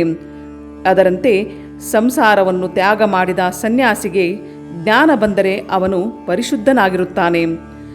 ಆದರೆ ಯಾರು ಜ್ಞಾನ ಪ್ರಾಪ್ತವಾದ ಮೇಲೆ ಸಂಸಾರದ ಬಾಂಡಲಿಯಲ್ಲಿ ಇರುತ್ತಾನೋ ಅವನಿಗೆ ಎಲ್ಲಿಯಾದರೂ ಸ್ವಲ್ಪ ಸುಟ್ಟಿರುತ್ತದೆ. ಒಂದು ಸಲ ಒಬ್ಬ ಭೈರವಿ ಜನಕನ ಆಸ್ಥಾನಕ್ಕೆ ಬಂದಳು. ಹೆಂಗಸು ಎದುರಿಗೆ ಬಂದಾಗ ಜನಕ ತಲೆ ತಗ್ಗಿಸಿದ. ಅದನ್ನು ನೋಡಿ ಭೈರವಿ, ಜನಕ, ಇನ್ನೂ ನೀನು ಹೆಂಗಸಿಗೆ ಅಂಜುತ್ತಿರುವೆಯಲ್ಲ ಎಂದು ಕೇಳಿದಳು. ಪರಮ ಜ್ಞಾನ ಬಂದರೆ ಮನುಷ್ಯ 5 ವರ್ಷದ ಮಗುವಿನಂತೆ ಆಗುತ್ತಾನೆ. ಅವನಿಗೆ ಗಂಡಸು ಹೆಂಗಸು ಎಂಬ ವ್ಯತ್ಯಾಸವೇ ಗೊತ್ತಾಗುವುದಿಲ್ಲ. ಭಗವಂತನನ್ನು ಸಾಕ್ಷಾತ್ಕಾರ ಮಾಡಿಕೊಂಡ ಮೇಲೆ ಕೆಲವರು ಇತರರಿಗೆ ಬೋಧಿಸುವುದಕ್ಕಾಗಿ ಕರ್ಮ ಮಾಡುತ್ತಾರೆ. ಜನಕ, ನಾರದ ಮುಂತಾದವರು ಈ ಗುಂಪಿಗೆ ಸೇರಿದವರು. ಆದರೆ ಇತರರಿಗೆ ಬೋಧಿಸಬೇಕಾದರೆ ಅದಕ್ಕೆ ಶಕ್ತಿ ಇರಬೇಕು. ಹಿಂದಿನ ಕಾಲದ ಋಷಿಗಳು ತಾವು ಜ್ಞಾನವನ್ನು ಪಡೆದು ತಾವು ಮಾತ್ರವೇ ಅದರ ಆನಂದದಲ್ಲಿ ಮುಳುಗಿದ್ದರು. ಆದರೆ ನಾರದನಂತಹವರು ಲೋಕ ಕಲ್ಯಾಣದಲ್ಲಿ ನಿರತರಾಗಿದ್ದರು. ಇವರೇ ನಿಜವಾದ ವೀರರು. ನದಿಯ ಮೇಲೆ ತೇಲುತ್ತಿರುವ ಒಂದು ಕಡ್ಡಿಯ ಮೇಲೆ ಒಂದು ಸಣ್ಣ ಹಕ್ಕಿ ಕುಳಿತರೂ ಅದು ಅದರ ಭಾರ ತಾಳಲಾರದೆ ಮುಳುಗಿ ಹೋಗುವುದು. ಆದರೆ ಒಂದು ದೊಡ್ಡ ತೊಲೆ ತೇಲುತ್ತಿದ್ದರೆ ಅದು ಮನುಷ್ಯ, ದನ ಇವುಗಳ ಭಾರವನ್ನೂ ಹೊರಬಲ್ಲದು. ಸ್ಟೀಮ್ ಬೋಟು ತಾನು ದಾಟುವುದಲ್ಲದೆ 100 ಜನರನ್ನು ದಾಟಿಸುವುದು. ನಾರದ ಮುಂತಾದವರನ್ನು ದೊಡ್ಡ ತೊಲೆಗೂ ಸ್ಟೀಮ್ ಬೋಟಿಗೂ ಹೋಲಿಸಬಹುದು. ಡಾಕ್ಟರ್, ದೇವರೇ ಈ ಪ್ರಪಂಚದಲ್ಲಿ ಎಲ್ಲ ಆಕಾರಗಳನ್ನೂ ಸೃಷ್ಟಿ ಮಾಡಿದ್ದಾನೆ. ಆದ ಕಾರಣ ಅವನಿಗೂ ಒಂದು ಆಕಾರ ಇರಬೇಕು. ಅವನು ಆಕಾರವಿಲ್ಲದ ಮನಸ್ಸನ್ನು ಸೃಷ್ಟಿ ಮಾಡಿದ್ದಾನೆ. ಆದ ಕಾರಣ ಅವನು ನಿರಾಕಾರವೂ ಆಗಿದ್ದಾನೆ. ದೇವರಿಗೆ ಎಲ್ಲವೂ ಸಾಧ್ಯ. ಶ್ರೀರಾಮಕೃಷ್ಣ, ದೇವರನ್ನು ಸಾಕ್ಷಾತ್ಕಾರ ಮಾಡಿಕೊಳ್ಳುವುದಕ್ಕೆ ಮುಂಚೆ ಇವು ಚೆನ್ನಾಗಿ ಗೊತ್ತಾಗುವುದಿಲ್ಲ. ಅವನು ಭಕ್ತರಿಗಾಗಿ ಹಲವು ಆಕಾರಗಳ ಮೂಲಕ ಕಾಣಿಸಿಕೊಳ್ಳುತ್ತಾನೆ. ಒಬ್ಬ ಒಂದು ಬಣ್ಣದ ಬಕೆಟ್ಟನ್ನು ಇಟ್ಟಿದ್ದ. ಅನೇಕರು ಬಟ್ಟೆಗೆ ಬಣ್ಣ ಹಾಕುವುದಕ್ಕೆ ಅವನ ಹತ್ತಿರ ಬಂದರು. ಅವನು ಗಿರಾಕಿಗಳಿಗೆ ಯಾವ ಬಣ್ಣ ಬೇಕು ಎಂದು ಕೇಳುತ್ತಿದ್ದ. ಅವರು ಕೇಳಿದ ಬಣ್ಣವನ್ನು ಅವನು ಒಂದೇ ಬಕೆಟ್ಟಿನಲ್ಲಿ ಅದ್ದಿ ತೆಗೆದುಕೊಡುತ್ತಿದ್ದ. ಒಬ್ಬ ಈ ವಿಚಿತ್ರವನ್ನು ನೋಡಿದ. ಅವನು ತನ್ನ ಬಟ್ಟೆ ಕೊಟ್ಟ ಬಣ್ಣ ಹಾಕುವುದಕ್ಕೆ ಬಣ್ಣಗಾರ ಕೇಳಿದ, ನಿನಗೆ ಯಾವ ಬಣ್ಣ ಬೇಕು ಎಂದು. ಅದಕ್ಕೆ ಅವನು, ನಿಮ್ಮ ಆ ಬಕೆಟ್ಟಿನಲ್ಲಿ ಯಾವ ಬಣ್ಣ ಇದೆಯೋ ಅದನ್ನೇ ಹಾಕಿ ಎಂದ. ದೇವರು ಏಕಕಾಲದಲ್ಲಿ ನಿರಾಕಾರ ಹಾಗೂ ಸಾಕಾರ ಎರಡೂ ಆಗಬಲ್ಲ. ಇದು ಹೇಗೆ ಗೊತ್ತೇ? ಸಚ್ಚಿದಾನಂದ ಪರಬ್ರಹ್ಮ ಒಂದು ಅನಂತ ಸಾಗರ ಇದ್ದ ಹಾಗೆ. ಸಾಗರದಲ್ಲಿ ಕೆಲವು ಕಡೆ ಶೈತ್ಯಾಧಿಕ್ಯದಿಂದ ಮಂಜಿನ ಗಡ್ಡೆಗಳಾಗಿ ನೀರಿನ ಮೇಲೆ ತೇಲುತ್ತವೆ. ಅದರಂತೆಯೇ ಭಕ್ತರ ಭಕ್ತಿಯ ಅಧಿಕ್ಯದಿಂದ ನಿರಾಕಾರವೇ ಸಾಕಾರವಾಗಿ ಗೋಚರಿಸುತ್ತದೆ. ದೇವರು ಭಕ್ತನಿಗೆ ಸಾಕಾರವಾಗಿ ಕಾಣುತ್ತಾನೆ. ಆದರೆ ಸೂರ್ಯನ ಕಿರಣ ಯಾವಾಗ ಹಿಮದ ಗಡ್ಡೆಯ ಮೇಲೆ ಬೀಳುವುದೋ ಆಗ ಅದು ಕರಗಿ ಹೋಗುವುದು. ಹಾಗೆಯೇ ಜ್ಞಾನದ ಕಿರಣದ ಎದುರಿಗೆ ಭಕ್ತಿಯ ಮಂಜುಗಡ್ಡೆ ಕರಗಿ ಹೋಗುವುದು. ಡಾಕ್ಟರ್, ಹೌದು, ಸೂರ್ಯ ಹುಟ್ಟಿದ ಮೇಲೆ ಮಂಜುಗಡ್ಡೆ ಕರಗಿ ಹೋಗುವುದು. ನೀರು ಕೂಡ ಸೂರ್ಯನ ಪ್ರಚಂಡ ತಾಪಕ್ಕೆ ಆವಿಯಾಗಿ ಹೋಗುವುದು. ಶ್ರೀರಾಮಕೃಷ್ಣ, ಅನೇಕರು ಶಾಸ್ತ್ರಗಳನ್ನು ಓದದೆ ದೇವರ ವಿಷಯವನ್ನು ತಿಳಿದುಕೊಳ್ಳುವುದಕ್ಕೆ ಆಗುವುದಿಲ್ಲ ಎಂದು ಭಾವಿಸುವರು. ಆದರೆ ಶಾಸ್ತ್ರಗಳ ಸಾರವನ್ನು ಬಲ್ಲವರಿಂದ ಕೇಳುವುದು ಓದುವುದಕ್ಕಿಂತ ಮೇಲು, ನೋಡುವುದು ಕೇಳುವುದಕ್ಕಿಂತ ಮೇಲು. ಪುಸ್ತಕದಲ್ಲಿ ಕಾಶಿ ವಿಷಯ ಓದುವುದಕ್ಕಿಂತ ಅದನ್ನು ನೋಡಿ ಬಂದವನಿಂದ ಕೇಳುವುದು ಮೇಲು. ಆದರೆ ತಾನೇ ಹೋಗಿ ಕಾಶಿಯನ್ನು ನೋಡುವುದು, ಅದರ ವಿಷಯವನ್ನು ಓದುವುದು ಮತ್ತು ಕೇಳುವುದಕ್ಕಿಂತ ಬೇರೆ. ಡಾಕ್ಟರ್, ಭಕ್ತರಿಗೆ ಶ್ರೀರಾಮಕೃಷ್ಣರೇನಾದರೂ ಪುಸ್ತಕಗಳನ್ನು ಓದಿದ್ದರೆ ಇಷ್ಟೊಂದು ಜ್ಞಾನ ಅವರಿಗೆ ಬರುತ್ತಿರಲಿಲ್ಲ. ಫ್ಯಾರಡೆ ಪ್ರಕೃತಿಯನ್ನು ಚೆನ್ನಾಗಿ ಗಮನಿಸಿದ. ಆದ್ದರಿಂದಲೇ ಅವನು ಅಷ್ಟೊಂದು ವೈಜ್ಞಾನಿಕ ಸತ್ಯಗಳನ್ನು ಕಂಡುಹಿಡಿದ. ಅವನು ಬರೀ ಪುಸ್ತಕಗಳನ್ನು ಓದಿದ್ದರೆ ಇವುಗಳೆಲ್ಲ ಅವನಿಗೆ ಬಹುಶಃ ಸಿಕ್ಕುತ್ತಿರಲಿಲ್ಲವೇನೋ. ಶ್ರೀರಾಮಕೃಷ್ಣ, ದೇವರು ಏಕಕಾಲದಲ್ಲೇ ಅನಂತ ಸ್ವರೂಪನೂ ಆಗಿದ್ದಾನೆ ಮತ್ತು ಅವನು ಒಂದು ದೇಹ ಧರಿಸಿಯೂ ಇದ್ದಾನೆ ಎಂಬುದನ್ನು ತಿಳಿದುಕೊಳ್ಳುವುದು ಬಹಳ ಕಷ್ಟ. ಸಾಪೇಕ್ಷ ಮತ್ತು ನಿರಪೇಕ್ಷ ಇವೆರಡೂ ಅವನ ಸ್ವರೂಪಗಳು. ನಮ್ಮ ಅಲ್ಪ ಬುದ್ಧಿಶಕ್ತಿಯಿಂದ ದೇವರು ಆಕಾರವನ್ನು ಧರಿಸುವುದಿಲ್ಲ ಎಂದು ಹೇಗೆ ಹೇಳುವುದು? ಒಂದು ಸೇರು ಹಿಡಿಸುವ ಪಾತ್ರೆಯಲ್ಲಿ 4 ಸೇರನ್ನು ಹಾಕುವುದಕ್ಕೆ ಸಾಧ್ಯವೇ? ಆದ ಕಾರಣ ಯಾರು ದೇವರನ್ನು ಸಾಕ್ಷಾತ್ಕಾರ ಮಾಡಿಕೊಂಡಿರುವರೋ ಅಂಥವರ ಮಾತಿನಲ್ಲಿ ನಂಬಿಕೆ ಇಡಬೇಕು. ಲಾಯರ್ ತನ್ನ ಕೇಸನ್ನು ಕುರಿತು ಹೇಗೆ ಸದಾ ಚಿಂತಿಸುವನೋ ಅದರಂತೆ ಅವರು ಯಾವಾಗಲೂ ದೇವರನ್ನು ಕುರಿತು ಚಿಂತಿಸುತ್ತಿರಬೇಕು. ಡಾಕ್ಟರ್, ನನಗೆ ಎಷ್ಟು ಬೇಕೋ ಅಷ್ಟನ್ನು ಒಪ್ಪಿಕೊಳ್ಳುತ್ತೇನೆ. ಭಕ್ತನಿಗೆ ದೇವರು ತಾನಾಗಿ ತನ್ನ ಸ್ವರೂಪವನ್ನು ತೋರಿಸಿದರೆ ಈ ಕಷ್ಟವೆಲ್ಲ ಪರಿಹಾರವಾಗುವುದು. ಆಗ ಅಜ್ಞಾನ ಇರುವುದಿಲ್ಲ. ನಾನು ರಾಮನನ್ನು ಒಂದು ಅವತಾರ ಎಂದು ಹೇಗೆ ನಂಬುವುದು? ಅವನು ವಾಲಿಯನ್ನು ಕೊಂದ ಪ್ರಸಂಗ ತೆಗೆದುಕೊಳ್ಳಿ.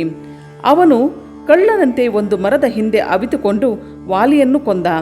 ಹೀಗೆ ಮನುಷ್ಯ ಮಾಡುತ್ತಾನೆ, ದೇವರಲ್ಲ. ಗಿರೀಶ ಮಹಾಶಯರೇ, ಹೀಗೆ ದೇವರಿಗೆ ಮಾತ್ರ ಮಾಡಲು ಸಾಧ್ಯ. ಡಾಕ್ಟರ್, ಆಮೇಲೆ ಅವನು ಸೀತೆಯನ್ನು ಕಾಡಿಗೆ ಕಳುಹಿಸಿದ ಪ್ರಸಂಗ ತೆಗೆದುಕೊಳ್ಳಿ. ಗಿರೀಶ ಮಹಾಶಯರೇ, ಇದನ್ನು ಕೂಡ ದೇವರಿಗೆ ಮಾತ್ರ ಮಾಡುವುದಕ್ಕೆ ಸಾಧ್ಯ, ಸಾಧಾರಣ ಮಾನವನಿಗೆ ಆಗುವುದಿಲ್ಲ. ಈಶಾನ ಡಾಕ್ಟರಿಗೆ, ದೇವರ ಅವತಾರವನ್ನು ನೀವು ಏತಕ್ಕೆ ನಂಬಬಾರದು? ಈಗ ತಾನೇ ನೀವೇ ಹೇಳಿದಿರಿ, ದೇವರು ಆಕಾರಗಳನ್ನೆಲ್ಲ ಸೃಷ್ಟಿ ಮಾಡಿರುವುದರಿಂದ ಅವನಿಗೆ ಆಕಾರವಿರಬೇಕು ಎಂದು. ಅವನು ಮನಸ್ಸನ್ನು ಸೃಷ್ಟಿ ಮಾಡಿರುವುದರಿಂದ ನಿರಾಕಾರ ಎಂದಿರಿ. ಸ್ವಲ್ಪ ಹೊತ್ತಿನ ಹಿಂದೆ ದೇವರಿಗೆ ಎಲ್ಲ ಸಾಧ್ಯ ಎಂದು ಹೇಳಿದಿರಲ್ಲ. ಶ್ರೀರಾಮಕೃಷ್ಣ, ದೇವರು ಮಾನವನ ಆಕಾರವನ್ನು ಧರಿಸುತ್ತಾನೆ ಎಂದು ಅವನ ಸೈನ್ಸ್ನಲ್ಲಿ ಹೇಳಿಲ್ಲ. ಆದ ಕಾರಣ ಅವನು ಅದನ್ನು ಹೇಗೆ ನಂಬುತ್ತಾನೆ? ಒಂದು ಕತೆ ಕೇಳಿ. ಒಬ್ಬ ತನ್ನ ಸ್ನೇಹಿತನಿಗೆ, ನಾನು ಈಗ ತಾನೇ ಒಂದು ಮನೆ ಬಿದ್ದುದನ್ನು ನೋಡಿದೆ ಎಂದನು. ಅದಕ್ಕೆ ಆ ಸ್ನೇಹಿತ, ಸ್ವಲ್ಪ ತಾಳು, ಅದು ಪೇಪರಿನಲ್ಲಿ ಬಂದಿದೆಯೋ ನೋಡೋಣ ಎಂದ. ಇವನಿಗೆ ಇಂಗ್ಲಿಷ್ ವಿದ್ಯಾಭ್ಯಾಸ ಆಗಿತ್ತು. ಪೇಪರನ್ನು ನೋಡಿದಾಗ ಅದರಲ್ಲಿ ಮನೆ ಬಿದ್ದ ಸಮಾಚಾರವಿರಲಿಲ್ಲ. ಅವನು ಸ್ನೇಹಿತನಿಗೆ ಹೇಳುತ್ತಾನೆ, ನೋಡಯ್ಯ, ನಿನ್ನ ಮಾತನ್ನು ನಂಬುವುದಕ್ಕೆ ಆಗುವುದಿಲ್ಲ, ಏಕೆಂದರೆ ಆ ಸುದ್ದಿ ಪೇಪರಿನಲ್ಲಿಲ್ಲ. ತಿನ್ನುವ ವಿಷಯದಲ್ಲಿ ಯಾವ ಹಸು ತುಂಬ ಚೌಕಾಶಿ ಮಾಡುವುದೋ ಅದು ಚೆನ್ನಾಗಿ ಹಾಲು ಕೊಡುವುದಿಲ್ಲ. ಆದರೆ ಯಾವ ಹಸುವು ಸಿಪ್ಪೆ, ಎಲೆ, ಹುಲ್ಲು, ತವಡು ಇವುಗಳನ್ನೆಲ್ಲ ಗಬಗಬ ಎಂದು ತಿನ್ನುವುದೋ ಅದು ಧಾರಾಳವಾಗಿ ಹಾಲನ್ನು ಕೊಡುವುದು. ಡಾಕ್ಟರ್, ಆದರೆ ಏನೇನು ಹಾಕಿ ಹಸು ಚೆನ್ನಾಗಿ ಹಾಲು ಕೊಡುವಂತೆ ಮಾಡುವುದು ಒಳ್ಳೆಯದಲ್ಲ. ನನ್ನ ಒಂದು ದನಕ್ಕೆ ಹಾಗೆ ಮೇವನ್ನು ಹಾಕಿದರು. ಅದರ ಹಾಲನ್ನು ನಾನು ಕುಡಿದೆ. ನನಗೆ ಸಖತ್ ಕಾಯಿಲೆ ಆಯಿತು. ಮುಂಚೆ ನನಗೆ ಏತಕ್ಕೆ ಕಾಯಿಲೆ ಬಂತು ಎಂಬುದು ತೋಚಲಿಲ್ಲ. ಅನಂತರ ವಿಚಾರ ಮಾಡಿದಾಗ ಹಸುವಿಗೆ ಏನೋ ಕೊಟ್ಟಿದ್ದರಿಂದ ನನಗೆ ಈ ರೋಗ ಬಂತು ಎಂಬುದು ಗೊತ್ತಾಯಿತು. ಈ ಕಾಯಿಲೆಯಿಂದ ಪಾರಾಗುವುದಕ್ಕೆ ನಾನು ಲಕ್ನೋಗೆ ಹೋಗಬೇಕಾಯಿತು. ಅಲ್ಲಿ 12,000 ರೂಪಾಯಿಯನ್ನು ಖರ್ಚು ಮಾಡಬೇಕಾಯಿತು. ಕಾರ್ಯಕಾರಣ ಸಂಬಂಧವನ್ನು ಕಂಡುಹಿಡಿಯುವುದು ಬಹಳ ಕಷ್ಟ. ಒಬ್ಬ ಶ್ರೀಮಂತರ ಮನೆಯಲ್ಲಿ 7 ತಿಂಗಳ ಮಗುವಿಗೆ ನಾಯಿ ಕೆಮ್ಮು ಬಂತು. ನನ್ನನ್ನು ಕರೆದರು. ನಾನು ಎಷ್ಟೇ ಪ್ರಯತ್ನಪಟ್ಟರೂ ಕಾರಣ ಕಂಡುಹಿಡಿಯಲು ಆಗಲಿಲ್ಲ. ಆಮೇಲೆ ಗೊತ್ತಾಯಿತು, ಮಳೆಯಲ್ಲಿ ನೆಂದ ಕತ್ತೆಯ ಹಾಲನ್ನು ಅದಕ್ಕೆ ಕೊಟ್ಟಿದ್ದರು ಎಂದು. ಶ್ರೀರಾಮಕೃಷ್ಣ, ಇದೆಷ್ಟು ವಿಚಿತ್ರ! ಒಬ್ಬನಿಗೆ ಹುಳಿತೇಗು ಬಂದದ್ದಕ್ಕೆ ಕಾರಣ ಅವನು ಕುಳಿತ ಗಾಡಿ ಹುಣಿಸೆ ಮರದ ಕೆಳಗೆ ಹಾದು ಹೋದದ್ದು ಎಂಬಂತಾಯಿತು. ಡಾಕ್ಟರ್, ನಾನು ಇನ್ನೊಂದು ಕತೆ ಹೇಳುತ್ತೇನೆ ಕೇಳಿ. ಹಡಗಿನ ಕ್ಯಾಪ್ಟನ್ಗೆ ತಲೆನೋವು ಬಂತು. ಹಡಗಿನ ವೈದ್ಯನೊಂದಿಗೆ ಸಲಹೆ ಕೇಳಿದ ಮೇಲೆ ಹಡಗಿನ ಒಂದು ಕಡೆಗೆ ಅಂಜನವನ್ನು ಹಚ್ಚಿದ್ದರಂತೆ. ಶ್ರೀರಾಮಕೃಷ್ಣ, ಸಾಧಕರಿಗೆ ಯಾವಾಗಲೂ ಸಾಧು ಸಂಘ ಅತ್ಯಂತ ಅವಶ್ಯಕ. ಸಂಸಾರಿಗಳಿಗೆ ಭವರೋಗ ಉಲ್ಬಣ ಸ್ಥಿತಿಯಲ್ಲಿರುತ್ತದೆ. ಅವರು ಸಾಧುಗಳು ಹೇಳಿರುವಂತೆ ಮಾಡಬೇಕು. ಸುಮ್ಮನೆ ಕೇಳಿದರೆ ಏನು ಬಂತು? ವೈದ್ಯರು ಹೇಳುವ ಔಷಧಿಯನ್ನು ತೆಗೆದುಕೊಳ್ಳಬೇಕು ಮತ್ತು ಪಥ್ಯವನ್ನೂ ಮಾಡಬೇಕು. ಡಾಕ್ಟರ್, ಔಷಧಕ್ಕಿಂತ ಪಥ್ಯವೇ ಅತ್ಯಂತ ಮುಖ್ಯ. ಶ್ರೀರಾಮಕೃಷ್ಣ, 3 ಬಗೆಯ ವೈದ್ಯರಿದ್ದಾರೆ. ಅವರೇ ಉತ್ತಮ, ಮಧ್ಯಮ ಮತ್ತು ಅಧಮ. ಅಧಮ ದರ್ಜೆಗೆ ಸೇರಿದ ವೈದ್ಯರು ರೋಗಿಯ ನಾಡಿಯನ್ನು ನೋಡಿ ಅವನಿಗೆ ಔಷಧಿ ಬರೆದುಕೊಡುತ್ತಾನೆ. ರೋಗಿ ತಾನು ಹೇಳಿದಂತೆ ಮಾಡಿದನೇ ಇಲ್ಲವೇ ಎಂಬುದನ್ನು ಅವನು ಗಮನಿಸುವುದೇ ಇಲ್ಲ. ಆದರೆ ಮಧ್ಯಮ ವರ್ಗಕ್ಕೆ ಸೇರಿದ ವೈದ್ಯ ಔಷಧ ಕೊಡುವುದರ ಜೊತೆಗೆ ರೋಗಿಯೊಂದಿಗೆ ಮಾತನಾಡಿ ಸಲಹೆ ಕೊಡುತ್ತಾನೆ. ನೋಡಪ್ಪ, ಔಷಧಿ ತೆಗೆದುಕೊಳ್ಳದೇ ಇದ್ದರೆ ನೀನು ಹೇಗೆ ಗುಣವಾಗಬಲ್ಲೆ? ನೋಡಪ್ಪ, ನಾನೇ ನಿನಗೆ ಔಷಧಿ ಮಾಡಿಕೊಡುತ್ತೇನೆ, ತೆಗೆದುಕೋ ಎಂದು ಹೇಳುತ್ತಾನೆ. ಆದರೆ ಉತ್ತಮ ವೈದ್ಯ ಬೇರೆ ಮಾರ್ಗವನ್ನೇ ಅನುಸರಿಸುತ್ತಾನೆ. ರೋಗಿ ಏನಾದರೂ ಔಷಧಿಯನ್ನು ತೆಗೆದುಕೊಳ್ಳುವುದಕ್ಕೆ ತಂಟೆ ಮಾಡಿದರೆ ಅವನ ಎದೆಯ ಮೇಲೆ ಕುಳಿತು ಬಲಾತ್ಕಾರವಾಗಿ ಬಾಯಿಗೆ ಹಾಕುತ್ತಾನೆ. ಡಾಕ್ಟರ್, ಎದೆಯ ಮೇಲೆ ಕುಳಿತುಕೊಂಡು ಬಲಾತ್ಕಾರವಾಗಿ ಔಷಧಿ ಕೊಡಬೇಕಾಗಿಲ್ಲ. ಬೇರೆ ಇನ್ನೊಂದು ಬಗೆಯ ಔಷಧಿ ಇದೆ, ಅದೇ ಹೋಮಿಯೋಪತಿ. ಶ್ರೀರಾಮಕೃಷ್ಣ, ಒಳ್ಳೆಯ ವೈದ್ಯ ಎದೆಯನ್ನು ಒತ್ತಿದರೆ ಬಾಧಕವೇನೂ ಇಲ್ಲ. ವೈದ್ಯರಂತೆಯೇ 3 ಬಗೆಯ ಗುರುಗಳು ಇದ್ದಾರೆ. ಅಧಮ ವರ್ಗಕ್ಕೆ ಸೇರಿದ ಗುರು ಸುಮ್ಮನೆ ಮಂತ್ರೋಪದೇಶ ಮಾಡಿ ಹೋಗುವನು. ಅನಂತರ ಶಿಷ್ಯ ಏನು ಮಾಡುತ್ತಾನೆ ಎಂಬುದನ್ನು ಗಮನಿಸುವುದೇ ಇಲ್ಲ. ಮಧ್ಯಮ ವರ್ಗಕ್ಕೆ ಸೇರಿದ ಗುರು ಶಿಷ್ಯನಿಗೆ ಚೆನ್ನಾಗಿ ಅರ್ಥವಾಗುವಂತೆ ಅದನ್ನು ಪದೇ ಪದೇ ಹೇಳುತ್ತಾನೆ. ತನ್ನ ಪ್ರೀತಿ ದಯೆಗಳಿಂದ ತಾನು ಹೇಳಿದಂತೆ ಮಾಡಬೇಕೆಂದು ಶಿಷ್ಯನಿಗೆ ಪ್ರೋತ್ಸಾಹಿಸುತ್ತಾನೆ. ಆದರೆ ಉತ್ತಮ ಗುರುವಾದರೂ ಮೊಂಡ ಶಿಷ್ಯನನ್ನು ದಾರಿಗೆ ತರುವುದಕ್ಕೆ ಬಲಾತ್ಕಾರವನ್ನು ಉಪಯೋಗಿಸಲು ಹಿಂಜರಿಯುವುದಿಲ್ಲ. ಡಾಕ್ಟರಿಗೆ ಕಾಮಕಾಂಚನ ತ್ಯಾಗ ಸನ್ಯಾಸಿಗೆ. ಸನ್ಯಾಸಿ ಒಂದು ಹೆಂಗಸಿನ ಚಿತ್ರವನ್ನು ಕೂಡ ನೋಡಬಾರದು. ಗಂಡಸಿಗೆ ಹೆಂಗಸು ಹೇಗೆ ಗೊತ್ತೇ? ಅವಳು ಅವನ ಪಾಲಿಗೆ ಉಪ್ಪಿನಕಾಯಿ ಇದ್ದ ಹಾಗೆ. ಉಪ್ಪಿನಕಾಯಿಯನ್ನು ನೆನೆಸಿಕೊಂಡರೇನೆ ಬಾಯಲ್ಲಿ ನೀರೂರುವುದು. ಅದನ್ನೇನು ನಾಲಿಗೆ ಹತ್ತಿರ ತರಲೇಬೇಕಾಗಿಲ್ಲ. ಆದರೆ ನಿಮ್ಮಂತಹ ಗೃಹಸ್ಥರಿಗಲ್ಲ ಈ ತ್ಯಾಗ. ಇದೆಲ್ಲ ಬರೀ ಸನ್ಯಾಸಿಗಳಿಗೆ. ನೀವು ಹೆಂಗಸರೊಂದಿಗೆ ಸಾಧ್ಯವಾದಷ್ಟು ಅನಾಸಕ್ತರಾಗಿರಬಹುದು. ಮಧ್ಯೆ ಮಧ್ಯೆ ನಿರ್ಜನ ಪ್ರದೇಶಕ್ಕೆ ಹೋಗಿ ಭಗವಂತನನ್ನು ಚಿಂತಿಸಬೇಕು. ಅಲ್ಲಿಗೆ ಹೆಂಗಸು ಬರಬಾರದು. ಭಗವಂತನ ಮೇಲೆ ನಿಮಗೆ ಭಕ್ತಿ ಇದ್ದರೆ ನೀವು ಅವನನ್ನು ಪ್ರೀತಿಸಿದರೆ ಅನಾಸಕ್ತವಾದ ಜೀವನವನ್ನು ನಡೆಸಬಹುದು. 1-2 ಮಕ್ಕಳಾದ ಮೇಲೆ ಗೃಹಸ್ಥರು ಅಣ್ಣ ತಂಗಿಯರಂತೆ ಇರಬೇಕು. ಅವರು ಸದಾ ಭಗವಂತನನ್ನು ಪ್ರಾರ್ಥಿಸಬೇಕು. ದೇವರ ಮೇಲೆ ತಮ್ಮ ಮನಸ್ಸು ಹೋಗಲಿ. ಇಂದ್ರಿಯಗಳ ಮೇಲೆ ಹೋಗದಿರಲಿ ಎಂದು. ಗಿರೀಶ ಡಾಕ್ಟರಿಗೆ, ನೀವು ಆಗಲೇ 3-4 ಗಂಟೆಗಳನ್ನು ಕಳೆದಿರುವಿರಿ. ನಿಮ್ಮ ರೋಗಿಗಳ ಪಾಡೇನು? ಡಾಕ್ಟರ್, ರೋಗಿಗಳು ಮತ್ತು ನನ್ನ ವೃತ್ತಿ ನಿಮ್ಮ ಪರಮಹಂಸರ ದೆಸೆಯಿಂದ ಅದನ್ನೆಲ್ಲ ಕಳೆದುಕೊಳ್ಳುತ್ತೇನೆ. ಶ್ರೀರಾಮಕೃಷ್ಣರು, ಕರ್ಮನಾಶ ಎನ್ನುವ ಒಂದು ನದಿ ಇದೆ. ಅದರ ನೀರಿನಲ್ಲಿ ಸ್ನಾನ ಮಾಡುವುದು ತುಂಬ ಅಪಾಯಕಾರಿ. ಅದರಲ್ಲಿ ಏನಾದರೂ ಒಬ್ಬ ಸ್ನಾನ ಮಾಡಿದರೆ ಅನಂತರ ಯಾವ ಕರ್ಮವನ್ನು ಮಾಡುವುದಕ್ಕೆ ಆಗುವುದಿಲ್ಲ.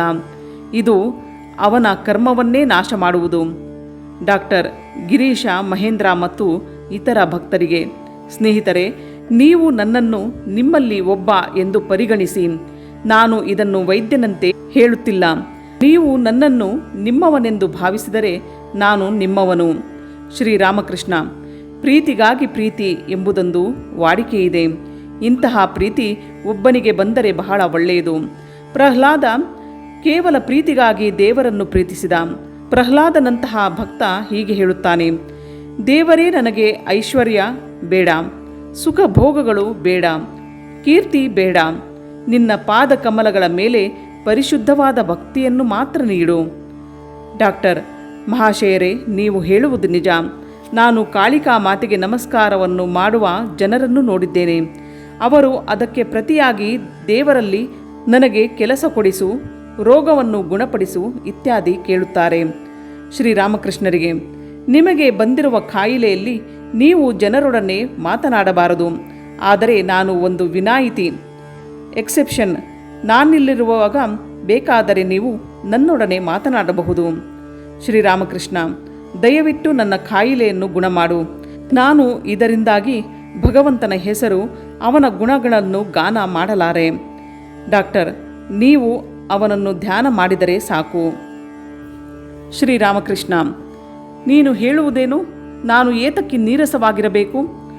ನಾನು ಮೀನನ್ನು ಹಲವು ರೀತಿಯಲ್ಲಿ ತಿನ್ನಲು ಇಚ್ಛಿಸುತ್ತೇನೆ. ಮೀನಿನ ಪಲ್ಯ, ಮೀನಿನ ಬೋಂಡ, ಕರಿದ ಮೀನು ಇವುಗಳನ್ನೆಲ್ಲ ತಿನ್ನಲು ಆಸೆ. ನಾನು ಕೆಲವು ವೇಳೆ ದೇವರನ್ನು ಬಾಹ್ಯ ಸಲಕರಣೆಗಳ ಮೂಲಕ ಆರಾಧಿಸುತ್ತೇನೆ. ಕೆಲವು ವೇಳೆ ಅವನ ನಾಮವನ್ನು ಜಪಿಸುತ್ತೇನೆ. ಕೆಲವು ವೇಳೆ ಅವನ ಮೇಲೆ ಧ್ಯಾನ ಮಾಡುತ್ತೇನೆ. ಕೆಲವು ವೇಳೆ ಅವನ ನಾಮವನ್ನು, ಅವನ ಮಹಿಮೆಯನ್ನು ಹಾಡುತ್ತೇನೆ, ಕೊಂಡಾಡುತ್ತೇನೆ. ಮತ್ತೆ ಕೆಲವು ವೇಳೆ ಅವನ ಹೆಸರಿನಲ್ಲಿ ನಲಿಯುತ್ತೇನೆ, ನೃತ್ಯ ಮಾಡುತ್ತೇನೆ. ಡಾಕ್ಟರ್, ನಾನು ಕೂಡ ಏನೂ ನೀರಸನಲ್ಲ. ಶ್ರೀರಾಮಕೃಷ್ಣ, ನಿನ್ನ ಮಗ ಅಮೃತ ದೇವರ ಅವತಾರವನ್ನು ನಂಬುವುದಿಲ್ಲ. ಇದರಿಂದ ಏನೂ ತೊಂದರೆಯಿಲ್ಲ. ನಿರಾಕಾರನೆಂದು ಅವನನ್ನು ಭಾವಿಸಿದರೂ ಅವನನ್ನು ಸಾಕ್ಷಾತ್ಕಾರ ಮಾಡಿಕೊಳ್ಳಬಹುದು. ಸಾಕಾರನೆಂದು ಭಾವಿಸಿದರೂ ಅವನನ್ನು ಸಾಕ್ಷಾತ್ಕರಿಸಿಕೊಳ್ಳಬಹುದು. ಮುಖ್ಯವಾಗಿ ಭಗವತ್ ಸಾಕ್ಷಾತ್ಕಾರಕ್ಕೆ ಬೇಕಾಗಿರುವುದು 2 ಗುಣಗಳು. ಅವೇ ಶ್ರದ್ಧೆ ಮತ್ತು ಶರಣಾಗತಿ. ಮನುಷ್ಯ ಸ್ವಭಾವತಃ ಅಜ್ಞಾನಿ. ತಪ್ಪು ಮಾಡುವುದು ಅವನ ಸ್ವಭಾವ. 1 ಸೇರು ಹಿಡಿಯುವ ಪಾತ್ರೆಯಲ್ಲಿ 4 ಸೇರನ್ನು ಹಾಕುವುದಕ್ಕೆ ಸಾಧ್ಯವೇ? ನೀನು ಯಾವಾಗ ಮಾರ್ಗವನ್ನಾದರೂ ಅನುಸರಿಸು. ವ್ಯಾಕುಲದಿಂದ ದೇವರಿಗೆ ಪ್ರಾರ್ಥನೆ ಮಾಡಬೇಕು. ಅವನೇ ಅಂತರ್ಯಾಮಿ. ನಿನ್ನ ಪ್ರಾರ್ಥನೆ ಹೃತ್ಪೂರ್ವಕವಾಗಿದ್ದರೆ ಅದನ್ನು ಕೇಳಿಯೇ ಕೇಳುತ್ತಾನೆ. ನೀನು ಸಾಕಾರವನ್ನಾದರೂ ತೆಗೆದುಕೋ, ನಿರಾಕಾರವನ್ನಾದರೂ ತೆಗೆದುಕೋ. ನಿನ್ನಲ್ಲಿ ವ್ಯಾಕುಲವಿದ್ದರೆ ಅವನನ್ನು ಪಡೆಯುವುದರಲ್ಲಿ ಸಂದೇಹವಿಲ್ಲ. ಸಿಹಿ ದೋಸೆಯನ್ನು ಉದ್ದುದ್ದನಾಗಿ ತಿಂದರೂ ಒಂದೇ, ಅಡ್ಡಡ್ಡಲಾಗಿ ತಿಂದರೂ ಒಂದೇ. ನಿನ್ನ ಮಗ ಅಮೃತ ಒಳ್ಳೆಯ ಹುಡುಗ. ಡಾಕ್ಟರ್, ಅವನು ನಿಮ್ಮ ಶಿಷ್ಯ. ಶ್ರೀರಾಮಕೃಷ್ಣ, ಈ ಪ್ರಪಂಚದಲ್ಲಿ ನನಗೆ ಶಿಷ್ಯರು ಯಾರೂ ಇಲ್ಲ. ಅವರ ಬದಲು ನಾನೇ ಎಲ್ಲರಿಗೂ ಶಿಷ್ಯ. ಎಲ್ಲರೂ ಭಗವಂತನ ಮಕ್ಕಳು. ನಾನು ಕೂಡ ಭಗವಂತನ ಮಗುವೆ. ನಾನೂ ಅವನ ಸೇವಕನೇ. ಚಂದಕ್ಕಿ ಮಾಮ ಎಲ್ಲರಿಗೂ ಮಾವನೇ. ಮತ್ತೊಂದು ದಿನ ಶ್ರೀರಾಮಕೃಷ್ಣರನ್ನು ನೋಡುವುದಕ್ಕೆ ಡಾಕ್ಟರ್ ಸರ್ಕಾರ್ ಬಂದಿದ್ದಾನೆ. ಆಗ ಶ್ರೀರಾಮಕೃಷ್ಣರು ಮನುಷ್ಯನ ಕರ್ತವ್ಯದ ವಿಷಯವನ್ನು ಕುರಿತು ಮಾತನಾಡುತ್ತಿದ್ದಾರೆ. ಶ್ರೀರಾಮಕೃಷ್ಣ ಡಾಕ್ಟರಿಗೆ, ಅನೇಕರು ವೈದ್ಯಕೀಯ ವೃತ್ತಿ ಬಹಳ ಒಳ್ಳೆಯದು ಎಂದು ಭಾವಿಸುತ್ತಾರೆ. ವೈದ್ಯ ದಯೆಯಿಂದ ಪ್ರೇರೇಪಿತನಾಗಿ ರೋಗಿಗಳಿಂದ ಏನನ್ನೂ ತೆಗೆದುಕೊಳ್ಳದೆ ಅವರನ್ನು ನೋಡಿದರೆ ಅದು ಒಳ್ಳೆಯ ವೃತ್ತಿಯೇ. ಆಗ ಅವನ ಕರ್ಮವೇ ಅವನನ್ನು ನಿಜವಾಗಿ ಮೇಲಕ್ಕೆ ಎತ್ತುವುದು. ಆದರೆ ಅವನು ದುಡ್ಡಿಗೆ ಏನಾದರೂ ಮಾಡಿದರೆ ಅವನು ನಿರ್ದಯನಾಗುತ್ತಾನೆ, ಕಟುಕನಾಗುತ್ತಾನೆ. ಇದೊಂದು ವ್ಯಾಪಾರವಾಗುವುದು. ಡಾಕ್ಟರ್, ಈ ದೃಷ್ಟಿಯಿಂದ ಕೆಲಸ ಮಾಡುವುದು ಬಹಳ ಕೆಟ್ಟದ್ದು. ಆದರೆ ನಾನು ನಿಮ್ಮ ಹತ್ತಿರ ಜಂಬ ಕೊಚ್ಚಿಕೊಳ್ಳುವುದಿಲ್ಲ. ಶ್ರೀರಾಮಕೃಷ್ಣ, ಆದರೆ ಅನಾಸಕ್ತನಾಗಿ ಶ್ರದ್ಧೆಯಿಂದ ವೈದ್ಯ ರೋಗಿಯನ್ನು ಉಪಚರಿಸಿದರೆ ಅದು ಒಳ್ಳೆಯ ಕೆಲಸವೇನೋ ನಿಜ. ಗೃಹಸ್ಥ ಯಾವ ವೃತ್ತಿಯಲ್ಲಾದರೂ ನಿರತನಾಗಿರಲಿ, ಅವನು ಮಧ್ಯ ಮಧ್ಯ ಸಾಧುಗಳೊಡನೆ ಕಾಲ ಕಳೆಯಬೇಕು. ಒಬ್ಬ ದೇವರನ್ನು ಪ್ರೀತಿಸಿದರೆ ಅವನು ತಾನೇ ಸಾಧು ಸಂಘವನ್ನು ಇಚ್ಛಿಸುವನು. ನಾನು ಗಾಂಜಾಕೋರನ ಒಂದು ಉದಾಹರಣೆಯನ್ನು ಕೊಡುತ್ತೇನೆ. ಒಬ್ಬ ಗಾಂಜಾಕೋರನಿಗೆ ಇನ್ನೊಬ್ಬ ಗಾಂಜಾಕೋರ ತುಂಬ ಇಷ್ಟ. ಇನ್ನೊಬ್ಬ ಗಾಂಜಾ ಸೇದದೆ ಇರುವವನು ಎದುರಿಗೆ ಬಂದರೆ ಅವನ ಕಡೆ ನೋಡುವುದೇ ಇಲ್ಲ. ಆದರೆ ಅದೇ ಹವ್ಯಾಸವುಳ್ಳವನು ಸಿಕ್ಕಿದರೆ ಅವನ ಆನಂದಕ್ಕೆ ಪಾರವಿಲ್ಲ. ಶ್ರೀರಾಮಕೃಷ್ಣರು ನರೇಂದ್ರನಿಗೆ ಭಕ್ತಿಯ ಹಾಡುಗಳನ್ನು ಹಾಡು, ಡಾಕ್ಟರ್ ಕೇಳಬೇಕೆಂದು ಇದ್ದಾನೆ ಎಂದರು. ನರೇಂದ್ರ ಕೆಲವು ಹಾಡುಗಳನ್ನು ಹಾಡಿದ. ಅದರಲ್ಲಿ ಕೊನೆಯ ಹಾಡೆ, ತಾಯಿ ನನ್ನನ್ನು ಉನ್ಮತ್ತನಾಗಿ ಮಾಡು ನಿನ್ನ ಪ್ರೇಮದಿಂದ, ನನಗಾಗ ಜ್ಞಾನ ವಿಚಾರಗಳ ಅವಶ್ಯಕತೆ ಏನು ಎಂಬ ಭಾವದಿಂದ ಕೂಡಿದುದು. ಈ ಹಾಡನ್ನು ಕೇಳಿದಾಗಲಂತೂ ಅಲ್ಲಿ ಕುಳಿತವರೆಲ್ಲ ಭಕ್ತಿ ಪರವಶರಾದರು. ಅನೇಕರು ಕಣ್ಣೀರು ಸುರಿಸಿದರು, ಕೆಲವರು ಸಮಾಧಿಗೆ ಹೋದರು. ಇದನ್ನೆಲ್ಲ ಡಾಕ್ಟರ್ ನೋಡುತ್ತಿದ್ದ. ಶ್ರೀರಾಮಕೃಷ್ಣ, ಭಗವದಾನಂದ ಪರಿಣಾಮವನ್ನು ಈಗ ತಾನೇ ನೋಡಿದೆಯಲ್ಲ, ನಿನ್ನ ವಿಜ್ಞಾನ ಇದರ ಬಗ್ಗೆ ಏನು ಹೇಳುತ್ತದೆ? ಇದೆಲ್ಲ ಬರೀ ನಟನೆ ಎಂದು ಭಾವಿಸಿದೆಯೇನು? ಡಾಕ್ಟರ್, ಇದೆಲ್ಲ ಸ್ವಾಭಾವಿಕ ಎಂದು ತಿಳಿಯಬೇಕಾಗಿದೆ. ಇಷ್ಟೊಂದು ಜನ ಇದನ್ನೆಲ್ಲ ಅನುಭವಿಸಿದ್ದಾರೆ. ಹೀಗಿರುವಾಗ ಇದು ಕಪಟವಲ್ಲ. ನರೇಂದ್ರನಿಗೆ, ನೀನು ಆ ಕೊನೆಯ ಚರಣವನ್ನು ಹೇಳುವಾಗ ನನಗೇ ತಡೆಯುವುದಕ್ಕೆ ಆಗಲಿಲ್ಲ. ನಾನು ನೆಗೆದು ಕುಣಿಯುವುದರಲ್ಲಿದ್ದೆ. ತುಂಬ ಕಷ್ಟದಿಂದ ಅದನ್ನು ನಿಗ್ರಹಿಸಬೇಕಾಯಿತು. ಇಲ್ಲಿ ಎಲ್ಲರೆದುರಿಗೆ ನನ್ನ ಭಾವವನ್ನು ವ್ಯಕ್ತಪಡಿಸಕೂಡದು ಎಂದು ಸಂಕಲ್ಪ ಮಾಡಿದೆ. ಶ್ರೀರಾಮಕೃಷ್ಣ, ನೀನು ಮಂದರ ಪರ್ವತದಂತೆ ಅಚಲ. ನೀನು ಬಹಳ ಆಳದ ಮನುಷ್ಯ. ಯಾರೂ ರೂಪ ಮತ್ತು ಸನಾತನರ ಭಾವದ ಆಳವನ್ನು ಕಂಡುಹಿಡಿಯುವುದಕ್ಕೆ ಆಗುತ್ತಿರಲಿಲ್ಲ. ಆನೆ ಏನಾದರೂ ಸಣ್ಣ ಕೊಳಕ್ಕೆ ಇಳಿದರೆ ನೀರು ಎಲ್ಲ ಕಡೆಯಲ್ಲಿಯೂ ಬಡಿಯುವುದನ್ನು ನೋಡುವಿರಿ. ಆದರೆ ಅದು ಒಂದು ದೊಡ್ಡ ಸರೋವರಕ್ಕೆ ಇಳಿದರೆ ಹೀಗೆ ಆಗುವುದೇ? ಅದು ಗೊತ್ತೇ ಇರುವುದಿಲ್ಲ. ಒಂದು ಸಲ ರಾಧೆ ತನ್ನ ಸಖಿಯರಿಗೆ ಹೀಗೆ ಹೇಳುತ್ತಾಳೆ, ಸಖಿಯರೇ, ಕೃಷ್ಣನ ವಿರಹದಿಂದ ನೀವು ಅಷ್ಟೊಂದು ಕಣ್ಣೀರು ಹಾಕುತ್ತಿರುವಿರಿ. ಆದರೆ ನನ್ನನ್ನು ನೋಡಿ, ನಾನು ಎಷ್ಟು ನಿರ್ದಯಳು. ನನ್ನ ಕಣ್ಣಿನಲ್ಲಿ ಒಂದು ಹನಿಯೂ ಇಲ್ಲ. ಅವಳ ಸಖಿ ಬೃಂದೆ ಇದಕ್ಕೆ ಹೀಗೆ ಹೇಳುತ್ತಾಳೆ, ಹೌದು, ನಿನ್ನ ಕಣ್ಣಿನಲ್ಲೇನೋ ನೀರಿಲ್ಲ, ಆದರೆ ಅದು ತುಂಬ ಭಾವಗರ್ಭಿತವಾದ್ದು. ಕೃಷ್ಣನ ವಿರಹದಿಂದ ದುಃಖ ಜ್ವಾಲೆ ಯಾವಾಗಲೂ ನಿನ್ನ ಹೃದಯದಲ್ಲಿ ಏಳುತ್ತಿದೆ. ನಿನ್ನ ಕಣ್ಣಿನಲ್ಲಿ ನೀರು ಸಂಗ್ರಹವಾಗುವುದೇ ತಡ. ಅದನ್ನು ಈ ವಿಯೋಗ ಜ್ವಾಲೆ ಆವಿಯಾಗಿ ಮಾಡಿ ಬಿಡುವುದು. ಡಾಕ್ಟರ್, ಬಿಡಿ, ಮಾತಿನಲ್ಲಿ ನಿಮ್ಮನ್ನು ಯಾರೂ ಸೋಲಿಸುವಂತಿಲ್ಲ. ಡಾಕ್ಟರ್, ಮನುಷ್ಯನ ಇಚ್ಛೆ ಸಂಪೂರ್ಣವಾಗಿ ಸ್ವತಂತ್ರ ಎಂದು ನಾನು ಹೇಳಲಾರೆ. ಈಗ ಒಂದು ಹಸುವನ್ನು ಒಂದು ಗೂಟಕ್ಕೆ ಕಟ್ಟಿದ್ದಾರೆ ಎಂದು ಭಾವಿಸಿ. ದಾರ ಎಷ್ಟು ಉದ್ದವಿದೆಯೋ ಅಷ್ಟೇ ಅದರ ಸ್ವಾತಂತ್ರ್ಯ. ಶ್ರೀರಾಮಕೃಷ್ಣ, ಜದುಮಲ್ಲಿಕ ಕೂಡ ಇದೇ ಉದಾಹರಣೆಯನ್ನು ಕೊಟ್ಟ. ಇದೇನು ಯಾವುದಾದರೂ ಇಂಗ್ಲಿಷ್ ಪುಸ್ತಕದಲ್ಲಿ ಇದೆಯೇನು? ಡಾಕ್ಟರಿಗೆ, ನೋಡು, ಇದು ದೇವರೇ ಸರ್ವವನ್ನೂ ಮಾಡುವವನು. ತಾನು ಕೇವಲ ಯಂತ್ರ ಎಂಬುದನ್ನು ಅನುಭವಿಸಿದರೆ ಅಂತಹ ಮನುಷ್ಯ ಜೀವನ್ಮುಕ್ತನೇ. ನಿನ್ನ ಕರ್ಮ ನೀನು ಮಾಡುತ್ತೀಯೇ, ಆದರೆ ಜನ ಅಜ್ಞಾನದಿಂದ ತಾವು ಮಾಡಿದೆವು ಎನ್ನುತ್ತಾರೆ. ಇದು ಹೇಗೆ ಗೊತ್ತೇ? ವೇದಾಂತ ಇದಕ್ಕೆ ಒಂದು ಉದಾಹರಣೆಯನ್ನು ಕೊಡುತ್ತದೆ. ನೀನು ಒಂದು ಪಾತ್ರೆಯಲ್ಲಿ ಅಕ್ಕಿ, ಆಲೂಗಡ್ಡೆ, ಬದನೆಕಾಯಿ ಮುಂತಾದವನ್ನು ಹಾಕಿ ಒಲೆಯ ಮೇಲಿಟ್ಟು ಬೇಯಿಸುತ್ತಾ ಇರುವಿ ಎಂದಿಟ್ಟುಕೋ. ಸ್ವಲ್ಪ ಹೊತ್ತಿನ ಮೇಲೆ ನೀರು ಕುದಿಯುವುದಕ್ಕೆ ಶುರುವಾದಾಗ ಅವುಗಳೆಲ್ಲ ನೀರಿನಲ್ಲಿ ಕುಣಿಯುವುದಕ್ಕೆ ಮೊದಲಾಗುತ್ತದೆ. ಅವು ನಾವು ಕುಣಿಯುತ್ತಿದ್ದೇವೆ, ನಾವು ಚಲಿಸುತ್ತಿದ್ದೇವೆ ಎಂದು ಹೇಳುವಂತೆ ಇರುತ್ತದೆ. ಮಕ್ಕಳು ಕೂಡ ಹಾಗೆ ಭಾವಿಸುತ್ತವೆ. ಆದರೆ ಮನೆಯಲ್ಲಿರುವ ಹಿರಿಯರಿಗೆ ಅವು ಏತಕ್ಕೆ ಕುಣಿಯುತ್ತವೆ ಎನ್ನುವುದು ಗೊತ್ತಿದೆ. ಕೆಳಗಿರುವ ಬೆಂಕಿಯಿಂದ ಅವು ಕುಣಿಯುತ್ತವೆ ಎಂದು ಮಕ್ಕಳಿಗೆ ಹೇಳುತ್ತಾರೆ. ಕೆಳಗೆ ಉರಿಯುತ್ತಿರುವ ಕೊಳ್ಳಿಯನ್ನು ಒಲೆಯಿಂದ ಎಳೆದರೆ ಅವು ಕುಣಿಯುವುದಿಲ್ಲ. ಇದರಂತೆ ನಾನು ಕರ್ತ ಎಂಬ ಅಹಂಕಾರ ಅಜ್ಞಾನದಿಂದ ಬರುವುದು. ಭಗವಂತ ಕೊಟ್ಟ ಶಕ್ತಿಯಿಂದ ಮನುಷ್ಯ ಶಕ್ತಿವಂತನಾಗಿದ್ದಾನೆ. ತೊಗಲಗೊಂಬೆಯ ಸೂತ್ರವನ್ನು ಎಳೆದಾಗ ಅವು ಕುಣಿಯುತ್ತವೆ. ದಾರ ಕಿತ್ತು ಹೋದರೆ ಅವು ತೆಪ್ಪಗೆ ಇರುತ್ತವೆ. ಇವರು ಮಾತನಾಡುತ್ತಿದ್ದಾಗ ಗಿರೀಶ ಬರುತ್ತಾನೆ. ಡಾಕ್ಟರ್ ಸರ್ಕಾರ್ ಅವನಿಗೆ ಹೇಳುತ್ತಾನೆ, ಡಾಕ್ಟರ್ ಗಿರೀಶನಿಗೆ, ನೀವು ಏನು ಬೇಕಾದರೂ ಮಾಡಿ, ಶ್ರೀರಾಮಕೃಷ್ಣರನ್ನು ದೇವರಂತೆ ಮಾತ್ರ ಪೂಜೆ ಮಾಡಬೇಡಿ. ಇಂತಹ ಒಳ್ಳೆಯ ಮನುಷ್ಯರನ್ನು ಇವರೆಲ್ಲ ಹಾಳು ಮಾಡುತ್ತಿರುವರು. ಗಿರೀಶ, ನಾನು ಮತ್ತೆ ಇನ್ನೇನು ಮಾಡುವುದಕ್ಕೆ ಸಾಧ್ಯ? ಯಾರು ನನ್ನನ್ನು ಈ ಭವಸಾಗರದಿಂದ ದಾಟಿಸಿರುವರೋ, ಅದಕ್ಕಿಂತ ಹೆಚ್ಚಾಗಿ ಈ ಸಂಶಯ ಸುಳಿಯಿಂದ ಪಾರು ಮಾಡಿರುವರೋ ಅವರನ್ನು ಇನ್ನೂ ಯಾವ ದೃಷ್ಟಿಯೆಂದು ನೋಡಲಿ? ಅವರಲ್ಲಿರುವ ಯಾವುದನ್ನು ನಾನು ನಿಕೃಷ್ಟವಾಗಿ ಕಾಣುವುದಕ್ಕೆ ಆಗುವುದಿಲ್ಲ.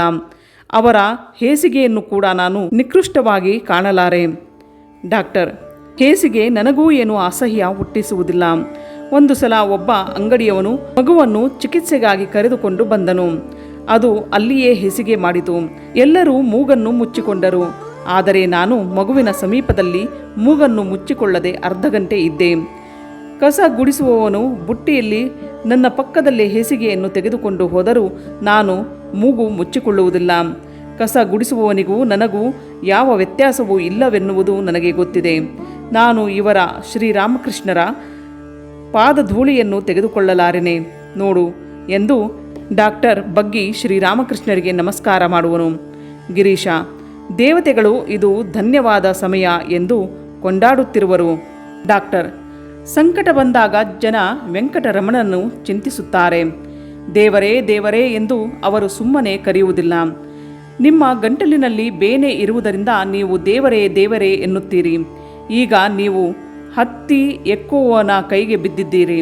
ಹತ್ತಿ ಎಕ್ಕುವವನಿಗೆ ಈಗ ಹೇಳಿ, ನಾನು ನಿಮ್ಮ ಮಾತನ್ನೇ ಹೇಳುತ್ತಿದ್ದೇನೆ. ಶ್ರೀರಾಮಕೃಷ್ಣ, ನಾನು ಹೇಳುವುದು ಏನೂ ಇಲ್ಲ. ಡಾಕ್ಟರ್, ಏತಕ್ಕೆ? ನಾವು ದೇವರ ಮಡಿಲಿನಲ್ಲಿ ಇದ್ದೇವೆ. ಅವನ ಹತ್ತಿರ ನಮಗೆ ಸದರ. ಅವನಿಗೆ ನಮ್ಮ ರೋಗವನ್ನು ಹೇಳಿಕೊಳ್ಳದೆ ಇನ್ನಾರಿಗೆ ಹೇಳಿಕೊಳ್ಳುವುದು?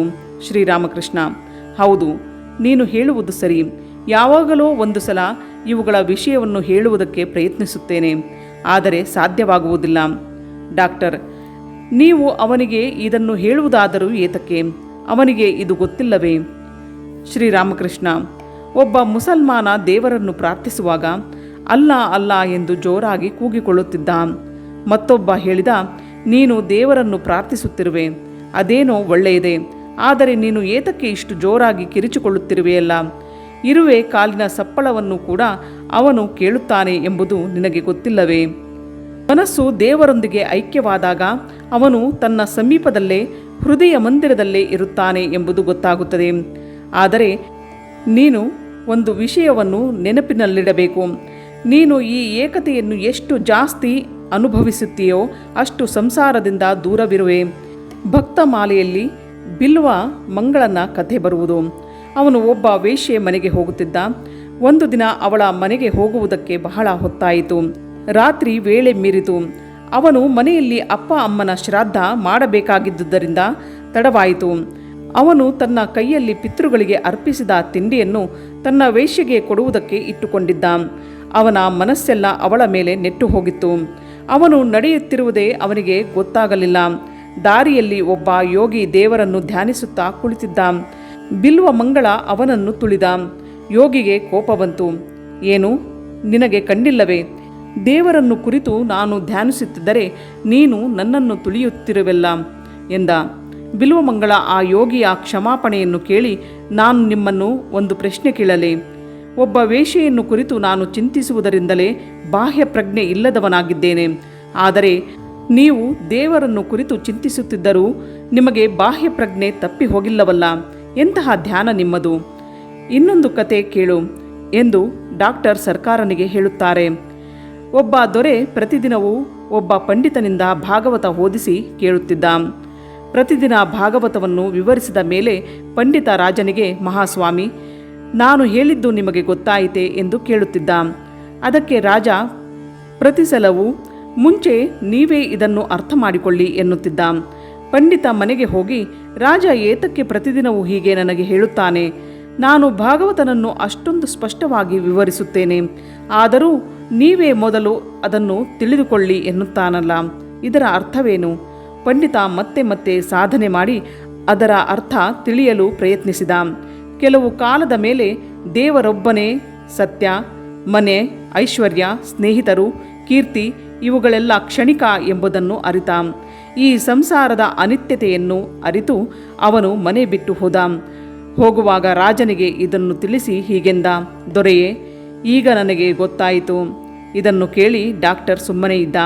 ಶ್ರೀರಾಮಕೃಷ್ಣ, ನಾನು ಸತ್ಯವನ್ನು ಹೇಳಲೆ? ಬರೀ ಪಾಂಡಿತ್ಯದಿಂದ ಏನು ಬರುವುದು? ಪಂಡಿತರು ಎಷ್ಟೋ ಕೇಳುತ್ತಾರೆ, ಅವರಿಗೆ ಎಷ್ಟೋ ವಿಷಯಗಳು ಗೊತ್ತಿದೆ. ವೇದ, ಪುರಾಣ, ತಂತ್ರ ಇವುಗಳೆಲ್ಲ ಅವರಿಗೆ ಗೊತ್ತಿದೆ.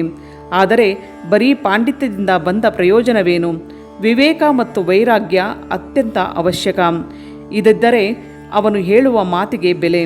ಆದರೆ ಪ್ರಪಂಚವೇ ಸರ್ವಸ್ವ ಎಂದು ಭಾವಿಸುವವನ ಮಾತಿನಿಂದ ಏನು ಪ್ರಯೋಜನ?